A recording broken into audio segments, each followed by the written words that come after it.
ஆனந்தி வணக்கம். நிச்சயமாக 4 சிறுமிகளுக்கு திருநெல்வேலி மாவட்டத்தில் 4 சிறுமிகளுக்கு பாலியல் வன்கொடுமை செய்த வழக்கில் மத போதகர் ஒருவருக்கு தூக்கு தண்டனை விதித்து திருநெல்வேலி போக்சோ சிறப்பு நீதிமன்றம் தற்போது அதிரடி உத்தரவினை பிறப்பித்துள்ளது.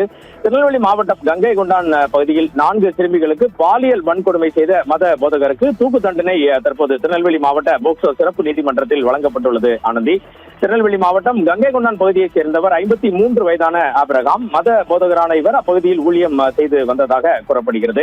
மேலும் பல்வேறு மாவட்டங்களுக்கு அப்பகுதியைச் சேர்ந்த பெண்கள் மற்றும் குழந்தைகளை அழைத்து சென்று ஊழியம் செய்து வந்துள்ளார். இந்த நிலையில் கடந்த 2022ஆம் ஆண்டு ஊழியம் செய்வதற்காக அழைத்து செல்லப்பட்ட 12, 13 மற்றும் 8 வயதுடைய ஒரே குடும்பத்தைச் சேர்ந்த 3 சிறுமிகள் உட்பட 4 சிறுமிகளுக்கு மத போதகர் ஆபிரகாம் பாலியல் வன்கொடுமை செய்ததாக கூறப்படுகிறது. இது குறித்து சிறுமிகள் அளித்த தகவலின் அடிப்படையில் அவர்களது பெற்றோர் அளித்த புகாரின் பேரில் திருநெல்வேலி மாவட்டத்தின் ஊரக உட்கோட்ட மகளிர் காவல்துறையினர் வழக்கு பதிவு செய்து தீவிர விசாரணை மேற்கொண்டனர். வழக்கின் விசாரணையை தீவிரப்படுத்த திருநெல்வேலி மாவட்ட எஸ்பி விஸ்வேஷ் சாஸ்திரி உத்தரவிட்டதன் அடிப்படையில் மாவட்டத்தின் கூடுதல் காவல் கண்காணிப்பாளர் சண்முகம் தலைமையில் இந்த வழக்கு தீவிரமாக விசாரணை மேற்கொள்ளப்பட்டது. தொடர்ந்து திருநெல்வேலி மாவட்ட போக்சோ சிறப்பு நீதிமன்றத்தில் வழக்கு விசாரணை நடைபெற்று சாட்சிகள் அனைவரும் ஆஜர்படுத்தப்பட்டனர். இந்த நிலையில் வழக்கின் இறுதி விசாரணை இன்று முடிவடைந்தது.